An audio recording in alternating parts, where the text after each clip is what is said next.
এই কেলটু, আমাকে একটা ধাক্কা মার। কেন গো ফুটোদা, কি হলো আবার তোমার? না না, শুনেছি জীবনে বড় বড় মহাপুরুষেরা ধাক্কা খেয়ে মাটিতে পড়ে গেছে, তারপর উঠে দাঁড়িয়ে জীবনে সফলতা পেয়েছে।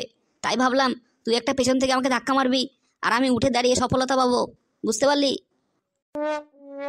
ও, ঠিক আছে, সুযোগ বুঝে একটা ধাক্কা মেরে দিবনি। এখন তো তুমি বসো। ঠান্ডা লেগেছে জন্যে ডাক্তারের কাছে গেলাম। ডাক্তার আমাকে দেখে বলে কি আমি নাকি প্রেমের জলে হাবুডুবু খাচ্ছি, সেই জন্যই ঠান্ডা লেগেছে। বলতো কার না মাথাটা ঠিক থাকে?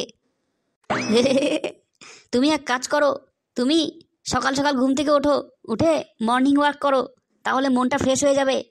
বুঝতে পারলে? আরে ধুর, পৃথিবীটা যখন নিজে একা একা ঘুরছে, আমার আর জোর করে ঘোরার কি দরকার? যা হচ্ছে হয়ে যাক। তাহলে তো আমার মন ভালো রাখার কোনো উপায় জানা নেই। তুমিই বলো তুমি কি করবে? আরে বোকা, ব্যাপারটা মন ভালো রাখার নয়, ব্যাপারটা হচ্ছে বিশ্বাসের। আজকে সকালবেলা চায়ের মধ্যে পাউরুটি ডুবালাম, কে জানে পাউরুটিটাই অর্ধেক চা খেয়ে ফেলবে। কাকে বিশ্বাস করব বল? তাহলে ফুটোদা একটা কাজ করো, জঙ্গলে চলে যাও, তাহলে আর এসব ঝামেলা থাকবে না। বুঝতে পারলে? তুই কি ভেবেছিস সেটা আমি ভাবিনি, কিন্তু পরে ভালো করে ভেবে দেখলাম মোবাইল চার্জ করার জন্য কোনো কারেন্ট তো পাবো না, আর চার্জিং পোর্টও পাবো না, সেই জন্যে ওই আশা ছেড়ে দিলাম। সত্যি গো ফুটোদা, তুমি বোকাই থেকে গেলে, নিজের বুদ্ধিটা বাড়াও, তাহলে এসব উল্টোপাল্টা চিন্তা ভাবনা তোমার মাথায় আর আসবে না। কি খেয়ে বুদ্ধি বাড়াবো রে? দুধ না অন্য কিছু? আরে না না, আমি সেটা বলতে চাইনি, তুমি তো উল্টো বুঝলে।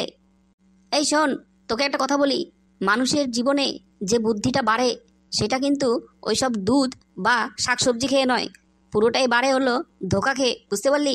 ওই জন্য তোকে প্রথমেই বললাম আমাকে পেছন থেকে একটা ধাক্কা মারবি, আমি পড়ে যাব, তারপর উঠে দাঁড়াবো, তারপর আমার বুদ্ধি খুলে যাবে। বুঝতে পারলি? এই ফুটোদা, তুমি যে বিশ্বাসের কথা বললে না, ওটা কিন্তু আমার ক্ষেত্রেও প্রযোজ্য। বুঝতে পারলে? ও, তাই নাকি? সেটা কীরকম? আমার বাড়ির লোক আর বলো না, কি বলে আর কি বোঝে, শুধু ওরাই বোঝে, আমি তো কিছুই বুঝি না। যে কথা বলে সেটা যদি আমি ফলো করি তাও মার খাই, আর যদি না করি তাও মার খাই। ও মা, এরকম নাকি? খুলে বলতো ব্যাপারটা কি?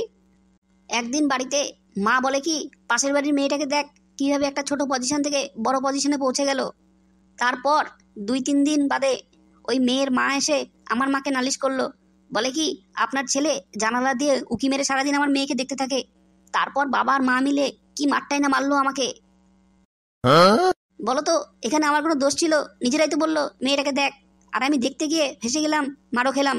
আর ভাল লাগে না, সত্যি বিশ্বাসের কোনো দাম নেই। আরে হোদল কুতকুত, তুই তো কথাটার মানেই বুঝিস নি।